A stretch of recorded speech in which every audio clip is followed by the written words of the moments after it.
We went from 18 units under management to over 140. And then we did a friends and family raise for some money. And then Jeremy and I came in with about 30% of the deal between the two of us. We get in there and our insurance costs are up 35K for the year. We could still lose X% of the clients and still come out on top. I'd rather spend 10 grand and back out of a deal than spend $1 million and buy a bad deal. All right, Cam, welcome to the show, brother. How are you doing? Good. Thanks for having me. I'm stoked to be here. Absolutely, man. So you've done something pretty impressive over the last few months. We've been sharing it internally in the mastermind, but you just did a pretty sizable acquisition for your management company. Yeah, I just acquired a company. We went from 18 units under management to over 140 and 10 full-time / part-time employees. That's pretty sweet, man. So you went from 18 to 140 pretty quickly. Yeah. Kind of walk us through that whole process. We were just talking offline, but what triggered you to start looking to buy another company? And then we can get into the details of where'd you look? How'd you find them? What was that whole process like? And then even more importantly, what's been the integration now going from 18 to 140 pretty much overnight? Yeah. I think a big thing was I'm also in Patrick Switek's mastermind for acquisition. I think like 3 or 4 years ago, I was at an event for a different mastermind and I was like, hey, I want to go all in on something. I didn't know what it was. I picked co-hosting and kind of got into STR secrets after that and started building my company. And then I went to Vrbo on the recommendation of Patrick, and I got there and there was people with a ton of, 150 units, 6,000 units, and they have these entire companies. And I was like, oh, I'm thinking small. I want to go bigger and I want to get there faster. So I think I text Patrick on the way home from that event. And I said, hey, I want to be at 10 million in gross bookings by the end of 2028. So that's kind of been, or by 2028. So that's what I've been pushing towards. And so at that time, I started pulling lists from Airbnb of property managers, seeing who I wanted to reach out to, et cetera. And then I actually had a buddy send me this deal. So I underwrote some of the Cost to Go deals and a few others that those just didn't work out. But a buddy of mine who's now the partner in this business sent me this over, and I had met that broker at Vrbo. So I reached out to the broker and took about 5 months to get across the finish line. I think we first sent our LOI like 2 days before Christmas, signed it in February, and then closed in May. Sweet, man. So somebody that's not aware, how does that whole process work? How do you buy another business? Most of the listeners are familiar with how you do a real estate transaction. Do you go to a bank? Do you go to the SBA? Like, do you pay cash? How do you structure something like this? I mean, I think it's just like any other real estate deal in some aspects where you can get as creative as you want, right? So some people do finance these through SBAs. Ours wasn't eligible for an SBA. So your next option is some sort of private lending or seller financing. And after dealing with the seller, he wanted something particular. So we found a way to make that happen for him. And then we did a friends and family raise for some money. And then Jeremy and I came in with about 30% of the deal between the two of us. Love it, dude. So walk me through, you get this listing, right? You get this referral from, was it Jeremy that sent it to you? Yeah, Jeremy sent it. It was from Raincatcher. They're a broker, kind of like C2G. They do a handful of property management companies. And he just sent it over and I went, oh, wait, I think I know this broker. And so we reached out to the broker. I started to underwrite it and just said, hey, man, do you want to do this with me? This seems like it'll be a heavy lift. And I really wanted to have a business partner. What's the saying? If you want to go fast, go alone. If you want to go far, go together.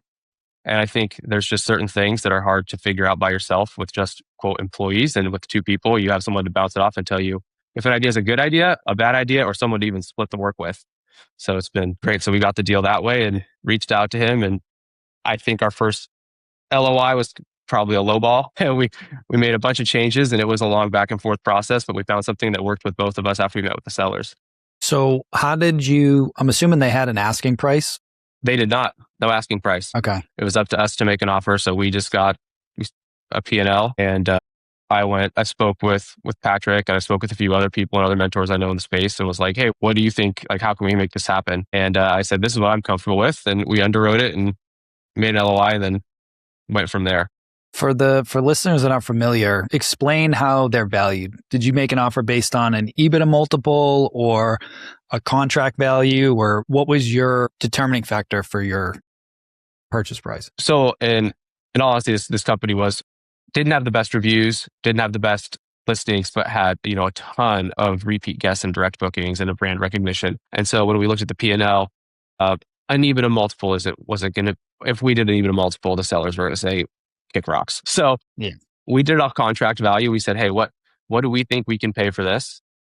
That gets us and then we said, hey, we know there's areas that we can improve in this business. So we made a contract value offer. They came back and said they wanted more cash at close. So we adjusted our contract value offer to give them the more cash at close and came up with a number that we were happy with. We paid about 1 time's contract value, Okay. but we And did then take some did they additional carry the risks. balance, or did you work out some other type of, I know you raised a little bit of cash, but did they carry the rest? So they carried 30%, so just over 300K as a deferred payment, but there's no holdback. So we Okay. took the risk there. So there's no, hey, if these customers leave, we take money out of that holdback. They didn't want to do a holdback. So I think that's how we were. And so we said, okay, well, if you don't do a holdback, then we can offer you a lower contract value multiple and take the risk. Okay. So hedging your bets a little bit, but after taking a look at everything through due diligence, which I do want to get into just at a high level of like, what were you looking at? How, again, putting yourself in somebody's shoes that's never done this before, what do you look at? How do you evaluate it? But you got comfortable of like, okay, we're confident that we can improve this portfolio. We're okay at this number paying on a contract basis. We're okay taking that risk basically for a holdback. Like you're confident that you're going to retain those clients. Yeah. And I think when we underwrote the deal, we said, hey, here's how much we think we can improve this business. If we improve at half of that, we could still lose X% of the clients and still come out on top. I think it was something like 20% of the clients, and we'd still be ahead of what we think we paid for it. Gotcha. Okay. So we So, just bought down the risk essentially by saying, hey, we'll pay you less and we'll take it. okay. So again, walk us through, what does due diligence look like when you're analyzing a management company? Well, one, due diligence is much more expensive than I expected. First off, if you're looking at it, I highly recommend that you speak to a lawyer before you submit an LOI. If you get that signed, it's hard to retrade after you get into contract. I know some people say contrary, but based on our experience, it would have been a lot better if we would have just had our lawyer spend a half hour and even say, hey, here's the framework I would use going forward if it's not for this company, for another company.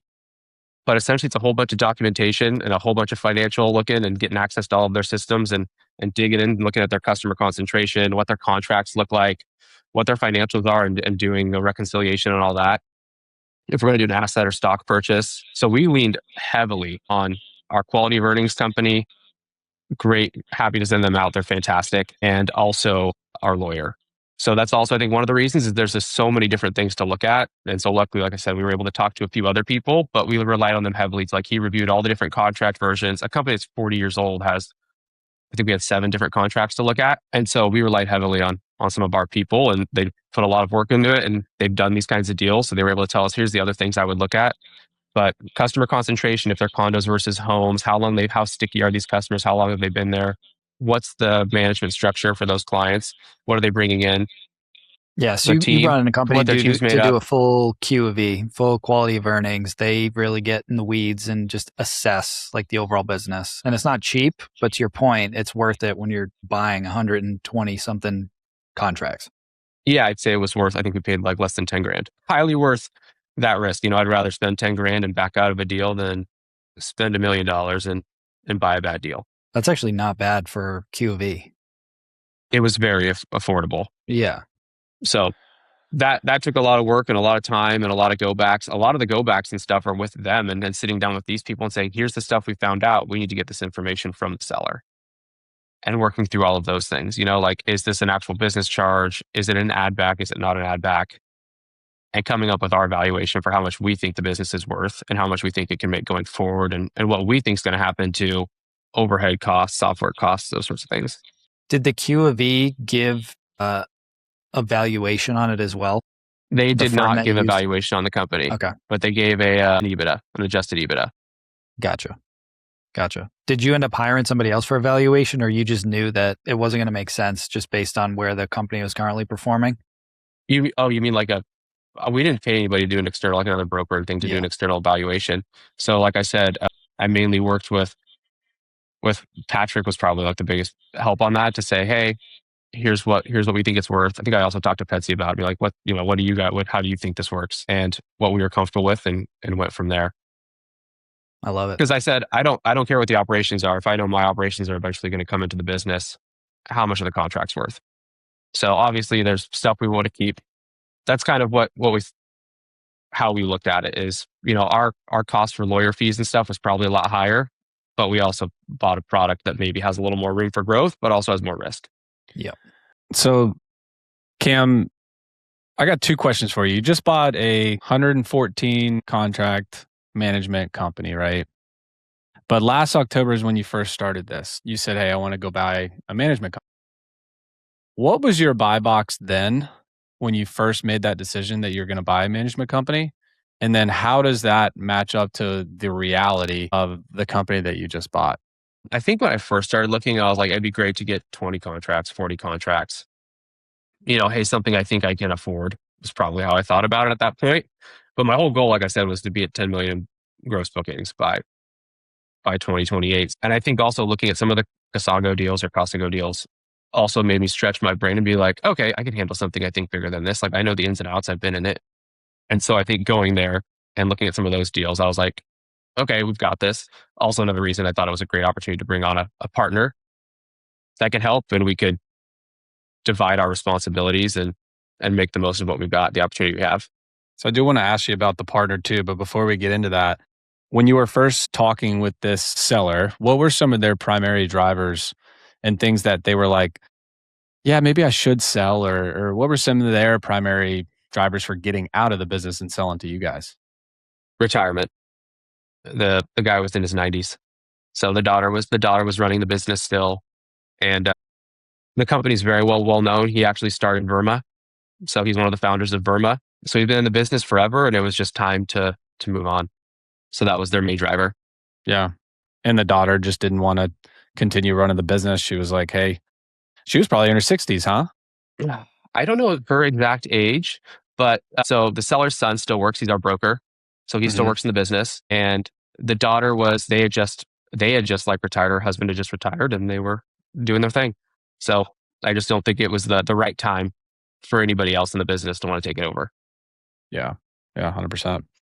So the partnership side. So you mentioned, hey, this was a big opportunity. 114 contracts. I only have what, 19, or you had 20, Yeah. Something 18, I think. and you wanted to bring on a partner. So when you guys first sat down and started talking about that, how did you decide what you were going to do versus what he or she was going to do? So my business partner is Jeremy. He'd been looking for a business for a couple of years. We own a cabin together, and that has been through everything. Like we've had a fire at the ADU and had to rebuild it. We've had snowstorms. We've had carports fall. Like we've been through all sorts of stuff together. And I knew he had like grit and stuff, and we had the same core values. We've been friends for a long time, and we were like, let's get after it. As far as division of labor, so we actually, before we even closed, we've hired an EOS implementer. So we have our first quarterly with our leadership team next 2 weeks. And so we sat down and we rolled out during due diligence what our core values were going to be, what our 1 year target is, what our 3 year target is, what our marketing plan is, like all together. So we're still working through that stuff. But currently, I'm sitting in like a finance compliance seat as well as like property performance. We have our general manager who's sitting in the operations seat. And then Jeremy is sitting in sales and marketing, but we are both also helping a lot with operations and stuff. So Jeremy's helping a ton with us integrating our systems for Breezeway, amongst a bunch of other things. And I'm working on integrating with Top Key. We're rolling over to Conduit right now for all of our messaging and a few other softwares that we've hired some people to help with. So good, man. That was going to be my question of going from 18 to 141, I think you said. Completely different operation. So what does that look like now? What was your team before? And was part of the sale, did any other folks come with the transaction? Like, did they have infrastructure and a team that now you assumed, or are you having to start fresh and build a whole team now around that portfolio? So I think the hardest part right now is both of these companies run in parallel. So Jeremy and I are very much in the day to day in the smaller company. Like we have a local person in Yosemite that helps out, and we have 3 VAs. But Jeremy and I was very involved in the day to day there. The other company though, there was 10 full time or part time employees, 2 part time maintenance people, a general manager, an operations manager, a North Shore manager, multiple guest experience people, an accounting person. So they had a full team. We've actually come in and hired more people to support because I think they were a little understaffed, and we're currently hiring 4 roles in Tahoe for inspectors, property managers, area managers, et cetera, to really build out and lean out and create the operation of how we want to structure our business going forward as we scale in South Lake Tahoe, North Lake Tahoe, West Shore, et cetera. So it's been a big change. We're working on a lot of different stuff, which has been fun. More on the business than in the business, which has been cool. We hear about issues, but I don't hear about every single issue that comes across with the guest. So that's been a big change. So where was your original portfolio and how close is it to this new portfolio? Are they in the same market? Are they different markets? What does that look? So I had 2 units in North Lake Tahoe already, and I have 16, 15 or 16 in Yosemite. So that's like 3 hours away. Okay. So it's close, but not close enough for integrations around housekeepers or maintenance or things like that. Yeah, exactly. They're going to be separate operations. Even as we grow both markets, they're going to have to run separately unless we can work on some of the back end stuff to be stuck together. Maybe business development, revenue management. Revenue management's already all together for the most part. Same operator So runs all that for us. now that you've got a sizable portfolio, how do you think about the growth now? Do you want to put some more focus into that Yellowstone market to like get that up so you're not as lean over there, or do you want to double down on Tahoe, or how do you think about that now?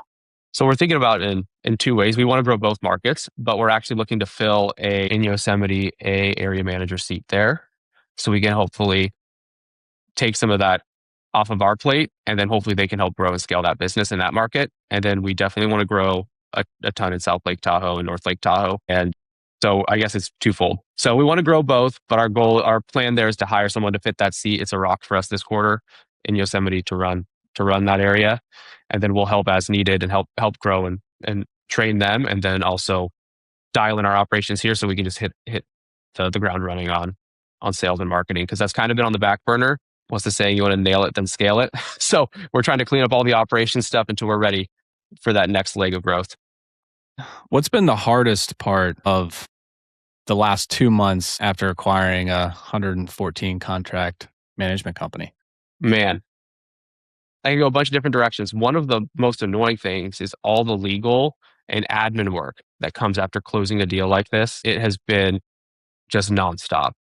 The stuff we're doing. We did a stock purchase, so there's a whole bunch of different things. Although we've hired fractional HR, we have employee handbooks we have to recreate, all sorts of things there that have just been drags on some of the things. We're like, oh, we're excited to like go get after this, and we were like, oh, man, we have to do all this other stuff too. So that's kind of been a time suck. I think the other thing that's been interesting is our plan was like, hey, let's just sit there this summer and like, I think you hear this feedback from other people that when you acquire a business, like, hey, just watch and learn. And I think we got in there and we realized that, and honestly, there was no automated messaging. And so we were like, okay, and they're on Streamline, a different PMS, and we're like, we're not going to move PMSs or anything. So we're like, okay, this is now our priority. So unfortunately, our plan was to like, hey, let's go in there and update the cleaning checklist to what ours are over in Yosemite. Let's update the inspections. Let's hire some inspectors and like build this out. And it came at a little more of a, okay, there has to be more that changes, unfortunately, and we have to go.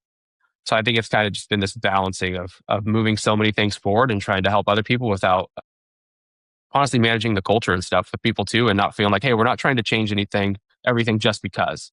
We're trying to change things to make your job easier.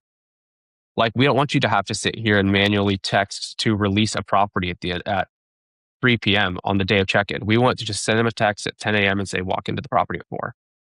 So I think honestly, probably people, if it boils down to it. It's just some of the changes and stuff and trying to keep them up and say, hey, this is all to make it easier for everybody.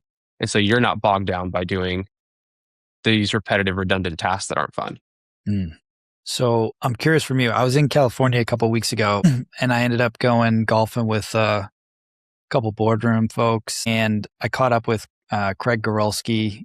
Matt Floyd wasn't there, but the Stay Classy guys, they've done a couple acquisitions and they were just sharing some different insights and what a process it can be for doing some of these acquisitions. So I'm curious from you, what's your timeline now? I know you want to get to that 10 million by 2028. Are you thinking about what would be the timeline to do another one? Or are you going to be more focused around getting that marketing engine humming and maybe working on some paid ads? How do you think about that now? I think our primary focus near term is to get EOS completely rolled out with an implementer and like dialed in so people have their roles. But we're already looking to acquire.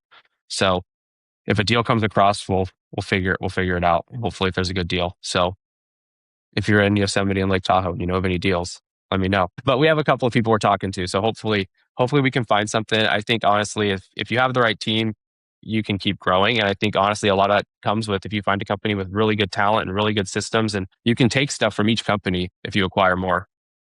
They may do something great. You're like, I never thought of doing it this way. Why haven't we done it this way this whole time? And I think it's a win-win for both companies, and it may streamline your operations and make things run smoother. That was exactly going to be my next question was, I know they weren't performing as well and there's upside, but are there certain things that you learned from them having run 114 houses for the last 40 years?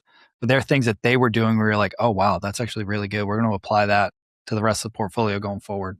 In our case, I would say not so much. I would say I did notice like they did do, I mean, because they have so many people that it was really nice. Like the general manager and the operations manager have opposite weekend days off. I thought that was really nice, but people are still in here hustling and stuff. And I think one of the things they do well is they have stateside guest experience people. I think that's been a huge perk that I think is sometimes overlooked. And so we're looking to grow in that way too, because it's just when a local restaurant opens up and things like that, there's just such a better answer, or if something happens, they can run to a property. So the feasibility of like even our guest experience person running West Coast sourdough to a house because the power was out for 2 hours is something that is usually a lot more legwork or done through Instacart. So I'd say the ability for us to do that, and honestly, the ability, like the amount of phone calls we get, I think that's something great that they're able to then turn these into reservations. Yeah, 100%. Well, Cam, it's not surprising that you didn't learn much from them because I know you've learned everything from the short-term rental secrets mastermind and being a part of that for the last 5 years. I'm just kidding. I mean, I'd say it's more like we're just not the systems and processes had a lot of improvements. I'd say that we do that. I think we've done, like through STR secrets and stuff, and just been able to like dial in what has worked for us. And we're kind of trying to take that there. I think that's where I saw the value in the business, right? As I said, hey, if I can take my stuff there, that's why I think Jeremy and I are willing to take some risk and say, if we can replicate this there, the owners are going to be happier, the team's going to be happier, the guests are going to be happier, and it's a win for everybody. Mm-hmm. So a question for you. You mentioned you're doing more of the finance side. That's probably where I spend, I don't know, maybe 20% of my time forecasting. So forecasting out, over the next year, and I'm sure you did this at purchase too. Like, all right, I'm going to buy this company. Here's my expenses and expected profit for the next year. Talk me through like your process for forecasting what year one's going to look like, what year two is going to look like, what year three is going to look like from a numbers and bottom line perspective. So from a numbers perspective on the acquisition side, our quality of earnings team built out this entire thing for us. So I can look by month for the next 3 to 4 years. I can do projected inflation rates and projected sales increases of what we think we're going to do to drive the business and have an adjusted EBITDA number there.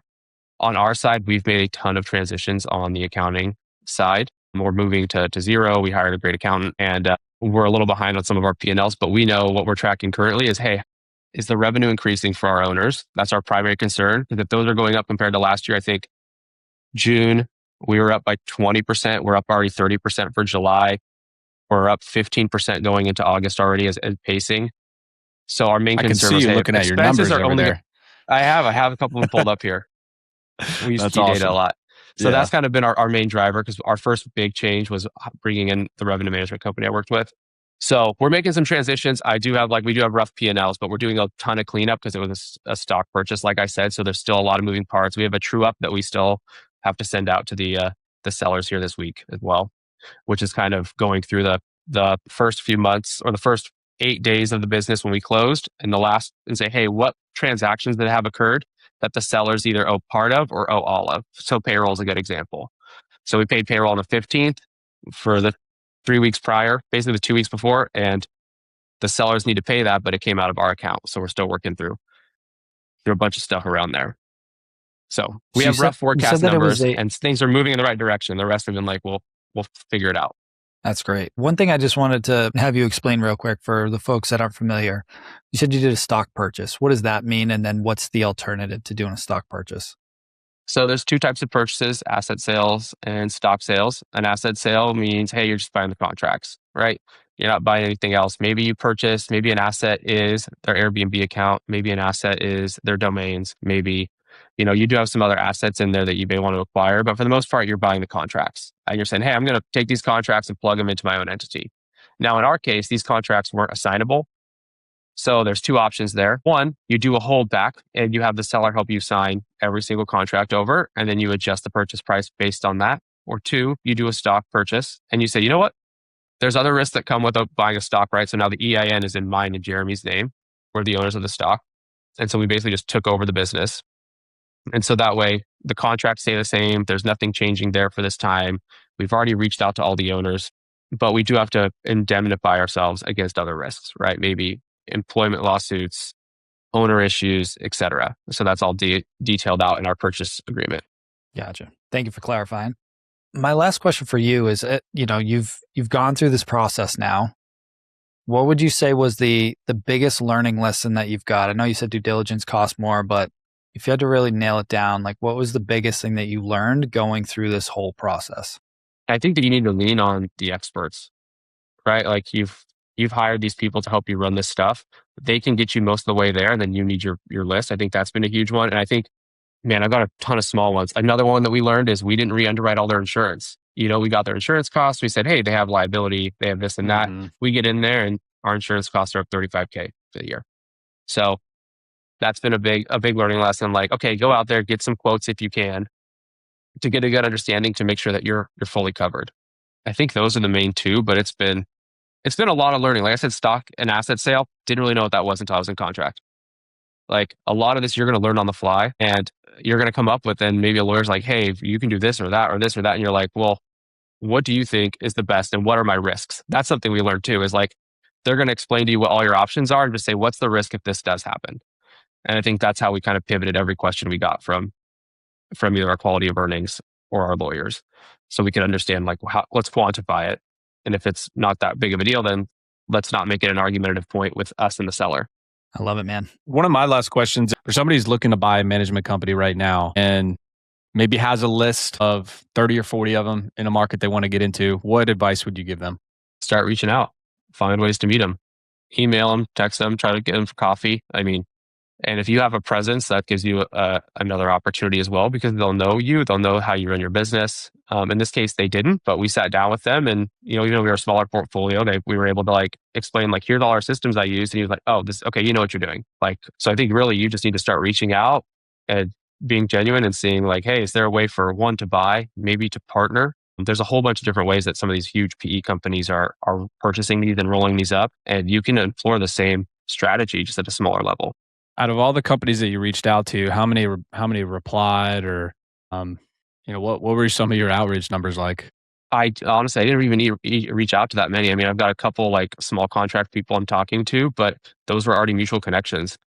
So, and honestly, I didn't do a bunch of cold outreach. So we started searching, and I started making plans of people I wanted to talk to, and I didn't sit here and like just start cold calling. I think I reached out to a handful of people, and then a couple of deals came across our way, and then those are the ones we underwrote, and then this was the one that fit. So I'd love to say that I sit here and email, text 100 people every week, but I didn't. Well, I mean, I get, just for my little company, I mean, we're 36 units now. I get 3 emails a week from some private equity company or some roll-up company that's looking to do consolidation. So I think it's more personal when it comes from people like us or people like you, that already are in the game and not in it just for the money. You're in it to, and you've already been in it, right? So that we got definitely a big leg up. And there's going to be a lot of consolidation. Mike and I have been talking about it for over a year now. The consolidation that's happening right now in vacation rentals is just, it's prime. There's been more interest in it than ever. It's moving fast too. If you go to any of the events, you'll see it. Well, I was just going to touch on that, Cam, because you mentioned at the beginning, and I brought this up at our summit a month ago, just encouraging people to get out of the house and go to more events, because you never know who you're going to meet. And again, like, you say whatever you want about Vrbo, but again, that expanded your awareness of what was possible. And again, challenge your limiting beliefs around, man, I'm just playing small. There's so many other operators out there that have 100 is a small portfolio for them. You're talking 500, 1,000, 3,000, 6,000 properties. But again, some of the connections that you made just going to an event that eventually led you to a connection for this deal. So getting out of the house and going out and shaking hands and meeting people also opens a lot of doors for you, rather than just sitting behind the keyboard or cold calling a bunch of people. Like, get out and network and tell people what you're looking for. Yeah, I totally agree. I mean, I try to go to at least a couple of events a year, and I try to be ultra focused for the ones I want to go to, and I try to go to every event with an intention. Like, what's one thing I want to get out of this event? And I think Vrbo holds a handful of really good conferences that I think are very beneficial. The Executive Summit's probably my favorite one I've been to, and that was fantastic because we acquired a company on Friday, showed up on Monday with it, And like a bunch of people were there saying like, here's how I would reach out to owners. Here's the things I would say. Here's all the points I would make sure you hit. Cause I've been through this process 2, 3, 4, 5 times. And I just think there's so many people out there that can say these things and provide value to you, and you can provide value to them. And if they know what you're looking for, they're likely to find it. People have to Yeah. know what you're looking for or they can't help you. Such an interesting industry. And I mean, we've felt that just with STR Secrets, but vacation rentals in general, like we're all helping each other, which is pretty cool. Like when I was at Google, like we didn't talk to Microsoft folks. We didn't talk to Dell or, some of the other big hardware software companies. We didn't work with each other, but the vacation rental industry, it is a very unique, and Verma helps with that. And STR Secrets helps with that. And a lot of the other bigger conferences out there. I know Verma's doing a push too, because they'd like a bunch of the younger people that are more in short-term rentals. I don't say younger, but they've kind of, if in my opinion, like a little bit of a silos. And I think they're slowly starting to merge together. And you're getting more and more people that were like started in the short-term rental space that are in the vacation rental management space. And I think real estate in general is one of the most collaborative industries. Like I've sent owners to other managers I know of more than once. And I'll be like, hey, either one, I was way too busy because I was all working all by myself, or two, they weren't the right fit. And I was like, you know what, you're probably like Kyle. And I would send him a lead. And everybody wants to help each other because there's so much opportunity. There's plenty of food at the table. Absolutely, man. Absolutely. Well, Cam, always appreciate catching up with you, man. You're one of those guys that you've got clarity, you know what you want, you go for it, and you executed on it. And so I appreciate you sharing that, and just giving the listeners an insight on, again, if it feels like your goals are out of reach, when you set those bigger goals, it just gets you thinking differently of how could I actually do it, right? And going from 18 to 141, like that would have taken you a long time through organic or, paid ads or whatever. That would have taken quite a run, right? But it's like, okay, well, no. What if I just bought somebody else, bought another company? Well, how do I come up with the money? How could I structure it? All these things, right? So again, I appreciate you coming on, sharing all that. For the listeners that want to get in touch to learn more about you, your companies, maybe stay at some of your properties, where can they connect with you? Easiest way is just Instagram or LinkedIn, but my Instagram is Cameron.masters_. I plan on posting some stuff about the acquisition and stuff going forward. It's summer, so been a little crazy. And then other than that, it's remoteretreats.co and then TahoeAccommodations.com are the two management companies. You can see some of our inventory. I love it, man. Cam, thanks again, brother. Appreciate you coming on. Thanks, Mike. I appreciate it too. Thanks for the opportunity. All right. Take care, everybody.